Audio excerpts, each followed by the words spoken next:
Muy pero muy buenas noches, Genoma. Qué placer poder compartir esta noche más todos juntos, este día sábado. Así que damos gracias a Dios por eso. Los saludos a todos. Y bueno, les invito a que sigan comentando, escribiendo, que puedan compartir. Si Dios habla en esta noche algo particular a cada uno de sus corazones, sabemos que eso nos enriquece entre todos.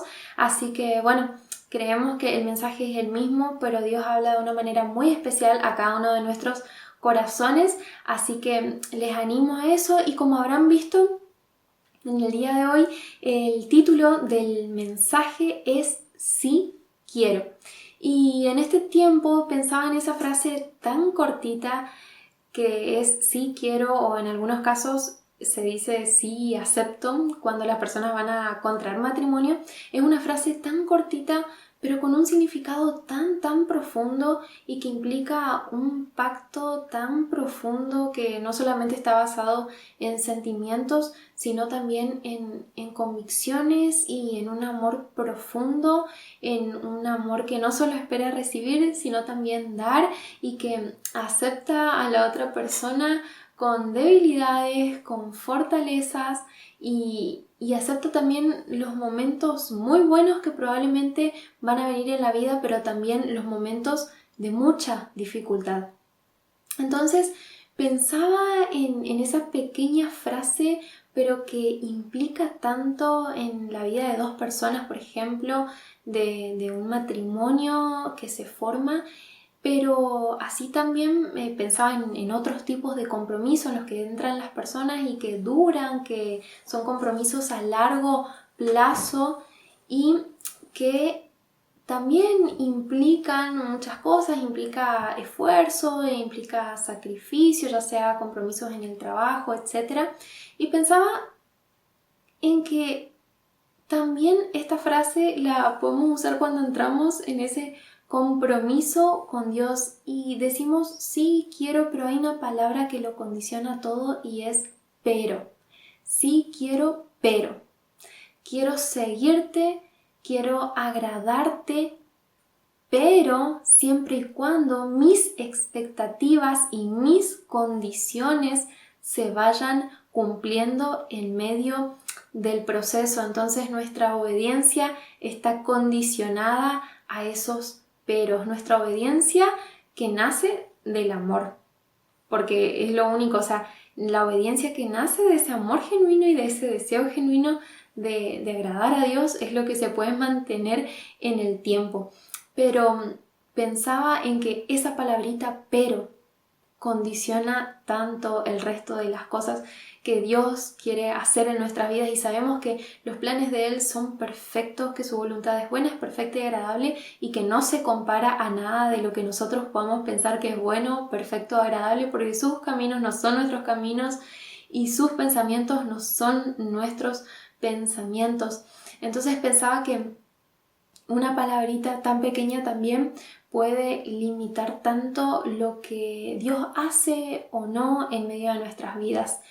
Y bueno, quería compartirles un ejemplo que Dios nos da en su palabra en Jeremías capítulo 35, donde habla acerca de la obediencia de los recabitas y dice: este es el mensaje que el Señor le dio a Jeremías en el templo de Joacim, hijo de Josías, rey de Judá. Ve a la familia de los recabitas y habla con ellos.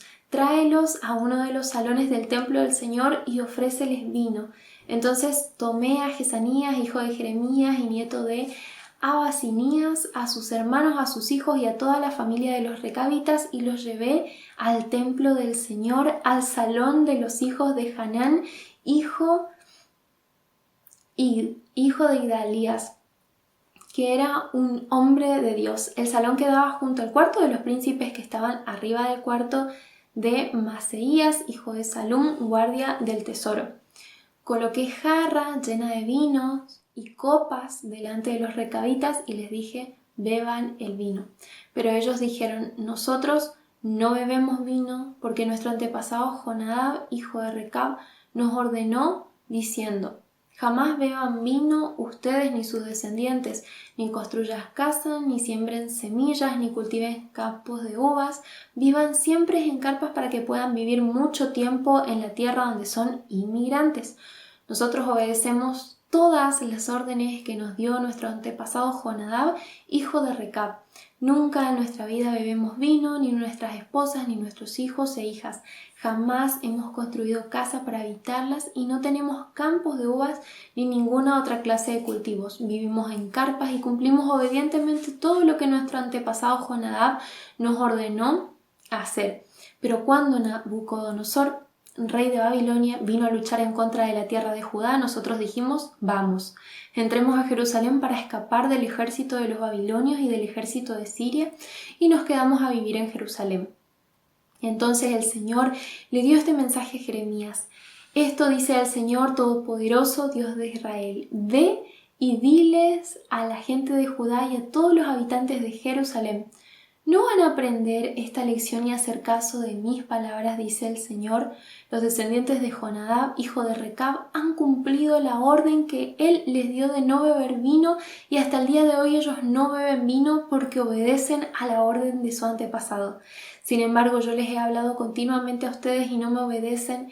Les he enviado con insistencia a mis siervos los profetas, diciéndoles: aléjense todos de sus malos caminos y corrijan sus acciones, no sigan y no adoren a otros dioses, y así podrán vivir en la tierra que les di a ustedes y a sus antepasados. Pero ustedes no han prestado atención ni me escucharon. Los descendientes de Jonadab, hijo de Recab, han cumplido la orden que su antepasado les dio, pero este pueblo a mí no me hace caso. Por eso, esto dice el Señor Todopoderoso, el Rey de Israel: voy a traer a Judá y a todos los habitantes de Jerusalén todo el dolor que les he anunciado, porque yo les hablé y no me escucharon, los llamé, pero no me respondieron. Entonces Jeremías le dijo a la familia de los recabitas: esto dice el Señor Todopoderoso, el Dios de Israel: ustedes han obedecido la orden de su padre Jonadab y han cumplido todo lo que él les ordenó hacer. Por eso el Señor Todopoderoso, el Dios de Israel, dice: siempre habrá a mi servicio un descendiente de la familia de Jonadab, hijo de Recab. Y les quería compartir este capítulo específico que me llamaba tanto la atención, porque puedo ver, y creo que todos podemos ver, la fidelidad que había en esta familia hacia esas palabras de un antepasado que ni siquiera estaba vivo, pero cómo esas palabras se mantenían vivas en cada uno de ellos y cómo ellos obraban en obediencia y caminaban según esa orden, según esa instrucción. Y es impactante cómo Dios habla a su pueblo y da un ejemplo tan claro acerca de la obediencia que tenían los recabitas a estas instrucciones y la desobediencia que había del pueblo de Israel hacia las instrucciones que Dios les estaba hablando. En el caso de las recabitas había fidelidad hacia una persona, pero el pueblo de Israel no estaba siendo obediente a Dios mismo. Y la palabra de Dios es tan clara, es tan clara en el ejemplo que da a su pueblo y es tan claro en el ejemplo que da a cada una de nuestras vidas. No hay ambigüedades, no hay zonas grises, sino que la palabra es bien clara. Y a mí me impacta cómo él da este ejemplo de los recabitas que fueron invitados por Jeremías, un profeta usado por Dios y también aprobado por él, y recibieron un servicio muy especial de las propias manos de Jeremías en un lugar muy especial.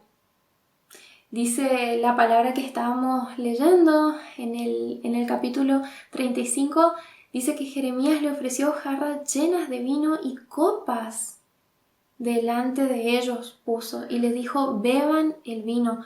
Pero aún así la respuesta de los recabitas fue firme, y esta respuesta fue no.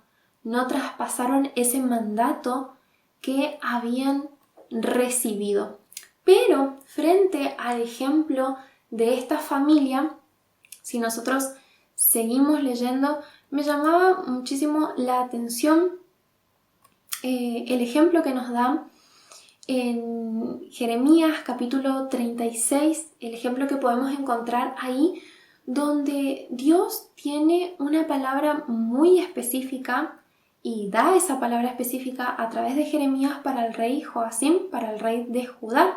Y no voy a leer todo el capítulo, pero sí voy a leer específicamente el momento donde Joacim, este rey, recibe esta palabra y cómo actúa frente a la palabra que recibe. Dice en el capítulo 36, versículo 22 en adelante: como era el mes noveno, el rey se encontraba en su cuarto de invierno ante un brasero encendido.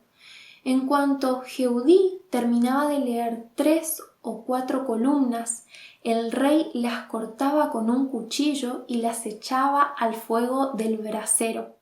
Así lo hizo hasta quemar todo el rollo. Y me impacta este contraste de ejemplos, tanto en la reacción que tenían los recabitas frente al mandato, frente a la instrucción de un antepasado, y la reacción de Joacim, rey de Judá, ante la instrucción, ante la palabra del Dios viviente. Y es impresionante la respuesta que él da en ese momento. Él escuchaba la palabra que había de parte de Dios para su vida y ni bien terminaba de escuchar determinadas palabras, como dice que esta persona, Jehudí, terminaba de leer 3 o 4 columnas y el rey cortaba con un cuchillo esa parte del rollo y echaba esa parte del rollo al fuego, así hasta quemarlo todo. Y me llamó poderosamente la atención cada uno de estos ejemplos porque creo que manifiesta dos actitudes que nosotros podemos tener en nuestros corazones a lo largo de nuestras vidas hacia la palabra de Dios. Una es poder reaccionar en humildad hacia el llamado de Dios para cada una de nuestras vidas, hacia el llamado de Dios, ya sea animándonos o ya sea exhortándonos y diciéndonos: este es el momento en el que tenés que parar. Nuestra respuesta puede ser una respuesta de un corazón humilde o de un corazón orgulloso. Y creo que todos tenemos la tendencia a dar una respuesta que nace de un corazón orgulloso. Pero gracias podemos dar a Dios porque el Espíritu Santo es el que se fortalece en medio de nuestra debilidad y Él es el que nos está ayudando en el proceso de poder conocer a Cristo, de poder proseguir en conocerlo cada día más y que su luz resplandezca en nuestras vidas. Pero me llama muchísimo la atención ciertas cosas, y es que la instrucción, tanto en el caso de los recabitas, por ejemplo, desde su antepasado, o la instrucción de Dios para su pueblo, o la instrucción de Dios específicamente, o las palabras de Dios para el rey Joacim, en un momento fueron bien claras. O sea, las palabras que había de parte de Dios para Joacim eran firmes. Y como acabamos de ver, él desestimó esa palabra y lanzó la escritura al fuego. Y pienso yo, ¿será que yo o nosotros en diferentes momentos no tomamos la misma actitud cuando recibimos la palabra de Dios? A veces nos rasgamos las vestiduras cuando leemos ciertos ejemplos en la Biblia, decimos: no, ¿cómo puede ser esto y aquello? Pero ¿acaso en nuestra manera de vivir y en nuestro diario andar no solemos tomar también esas actitudes? Es una pregunta para hacernos en este tiempo. De que tal vez no tengamos un brasero enfrente y literalmente no tengamos un rollo en las manos, pero de que no echemos en el fuego o no echemos atrás nuestro la palabra que Dios nos está hablando constantemente.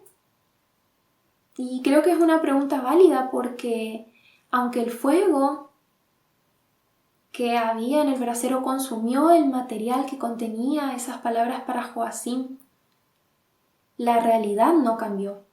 Ese material fue consumido, pero la realidad no cambió.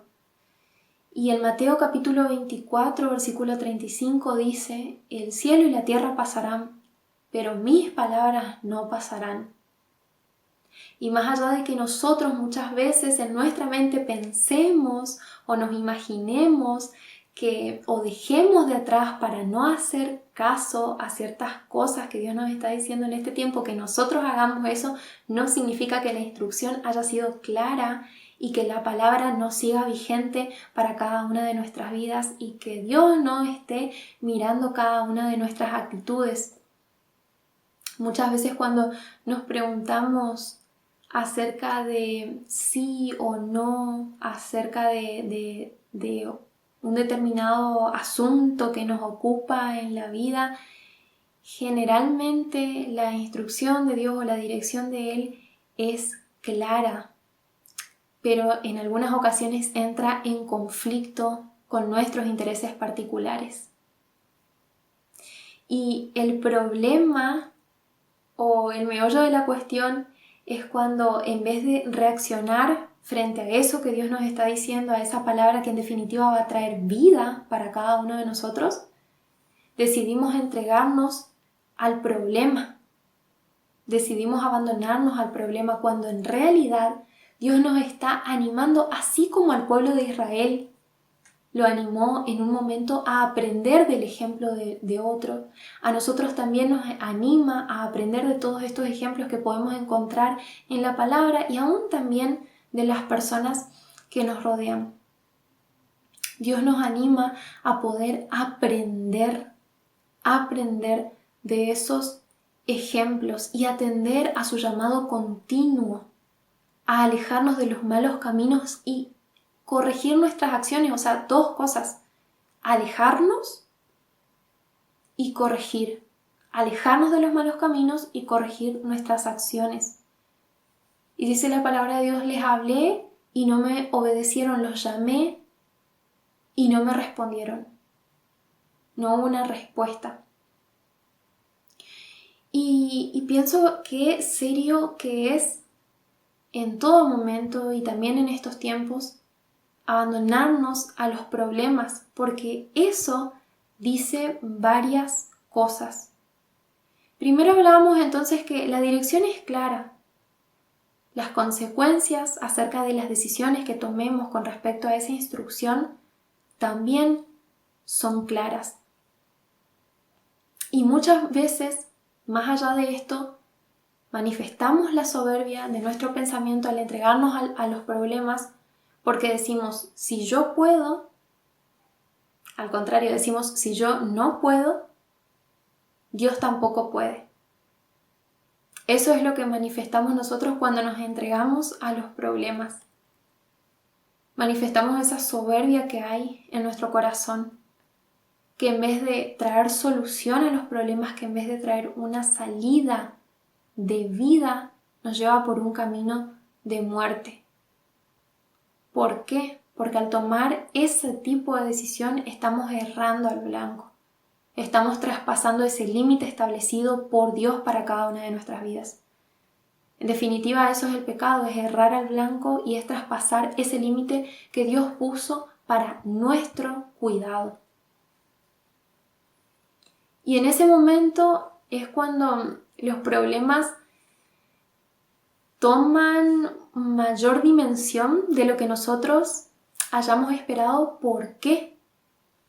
Porque el pecado nubla nuestros sentidos, entorpece la capacidad que tenemos de percibir correctamente a Dios y de percibir la realidad según lo que Dios nos está mostrando a través de su visión.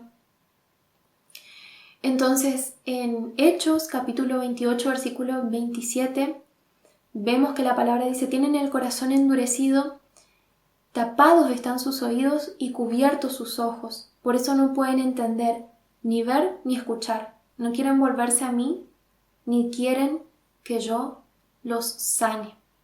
Es impactante lo que puede hacer el pecado en cada una de nuestras vidas. Dice, el corazón endurecido permite que nuestros oídos estén sellados, estén tapados a la palabra de Dios, que nuestros ojos estén cubiertos y que por eso no podamos entender, no podamos escuchar y que no querramos en definitiva volvernos de esos caminos que tomamos en nuestras vidas hacia los brazos de Dios, hacia su ayuda. Pensaba cómo también el pecado nubla nuestros sentidos y desvía nuestros pies, desvía nuestras pisadas del camino correcto. Dice en Isaías capítulo 53, versículo 6, todos nosotros nos descarriamos como ovejas, cada cual se apartó por su camino. Cada cual se apartó por su camino particular, por el camino que mejor pensó que era, por el camino que se le ocurrió. Cada uno siguió su propio camino. Mas Jehová cargó en él el pecado de todos nosotros. Dios cargó en Jesús el pecado de todos nosotros. Y gracias damos a Dios por su misericordia hacia nuestras vidas, por habernos sacado de ese pozo y de ese camino en el que nos encontrábamos. Y también podemos encontrar en 1 Corintios capítulo 2 versículo 14 que dice: pero el hombre natural no percibe las cosas que son del Espíritu de Dios, porque para él son locura y no las puede entender, porque se han de discernir espiritualmente. Y entonces ahí también nos damos cuenta cómo el pecado y estas malas decisiones a las que damos lugar por medio de la desobediencia a la palabra de Dios obstaculizan el entendimiento de lo que Dios puede hacer en medio de nuestras vidas. Por eso se transforma en una locura, en algo irracional, en algo que no tiene sentido. Porque justamente los sentidos están nublados. Y es impactante cómo ese mismo pecado y esas mismas malas decisiones, como dice en Ezequiel, capítulo 18, versículo 4, he aquí que todas las almas son mías, como el alma del Padre, así el alma del Hijo es mía, el alma que pecare, esa morirá. Y nos habla de que el pecado también, desde el principio trajo muerte, desde el principio trajo una separación de la presencia de Dios y también muerte en cada una de las áreas de nuestra vida que nos podemos imaginar.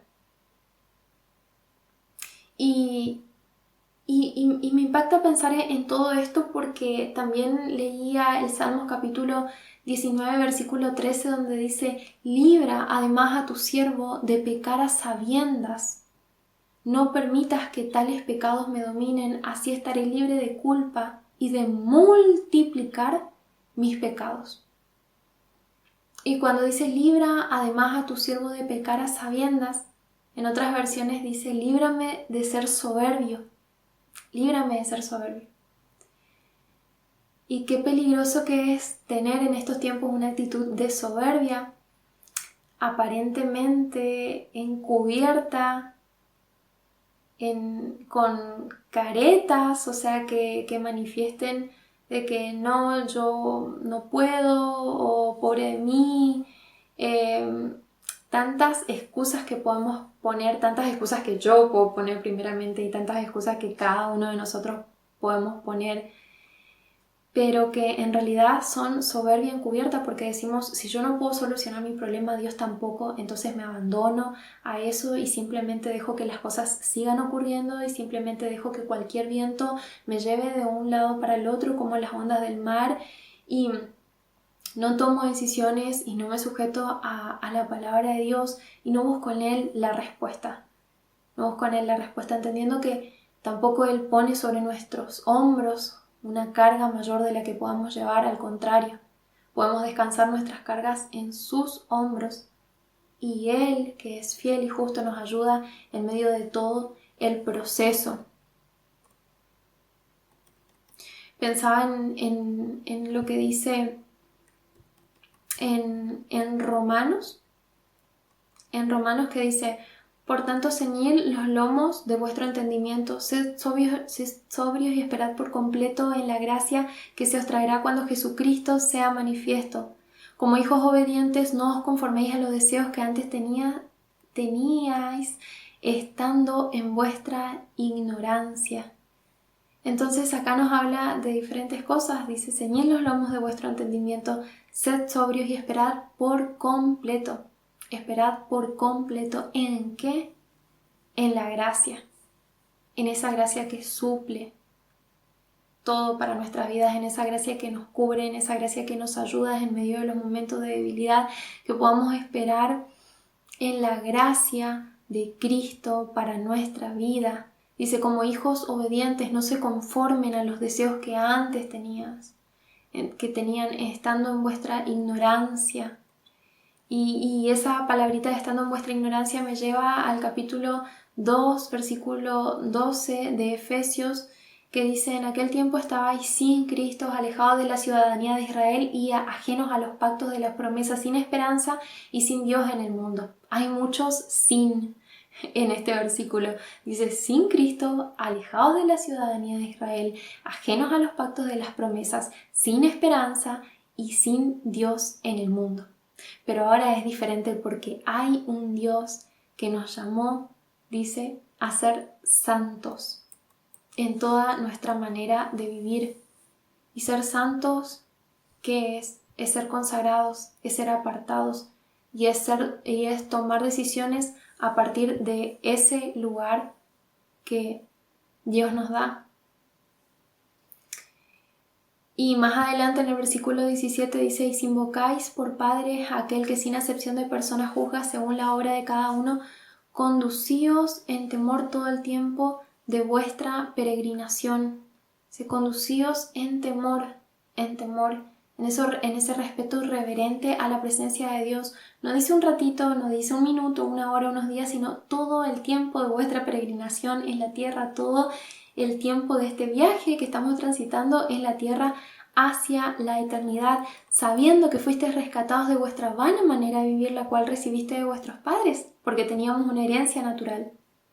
Dice, no con cosas corruptibles como oro o plata, ahí ya nos está hablando de una herencia espiritual, sino con la sangre preciosa de Cristo, como de un cordero sin mancha y sin contaminación.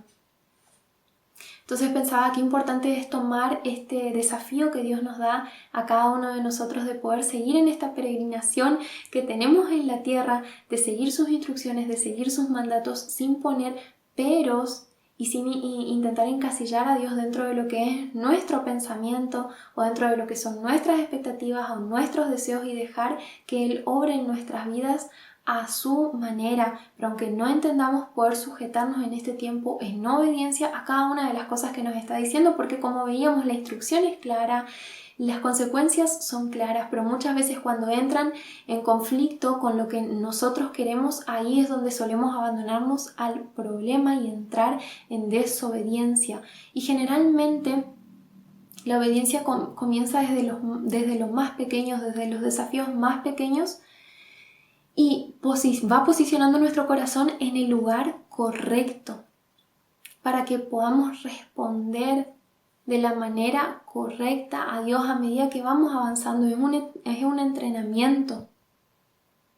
¿Sí? Y acerca de esto pensaba en cómo José en un determinado momento tuvo que decir no a la esposa de Potifar, pero para él poder decir no, seguramente tuvo que haber dicho no y ser obediente en muchas cosas pequeñas a lo largo de su vida. Tuvo que ser obediente a Dios. Y así como en ese momento, por todas esas buenas decisiones que había tomado en el pasado, tuvo fortaleza, también ese fue un momento donde él pudo ser obediente y eso lo preparó para las decisiones, esa y otros eventos y otras decisiones buenas que tomó, lo prepararon para los eventos que se venían después y para poder afrontar ese lugar que Dios después le iba a dar en Egipto, pero desde la posición y desde el lugar correcto, para que el sufrimiento, para que el temor, para que el cansancio, para que la discordia, la separación, la muerte, todas esas cosas no tomen dominio de él, sino al contrario, para que en su vida se manifieste el gozo, la confianza, la fortaleza, la armonía, la vida que Dios puede traer a una persona. Entonces, más allá de los recursos que podamos tener o más allá de las alternativas que podamos tener en la vida, cualquier cosa fuera de la obediencia a Dios es inútil, Es importante entender eso y es algo que nos venía hablando el pastor en las prédicas la vez pasada cuando nos hablaba del ejemplo de Balaam y de Balac.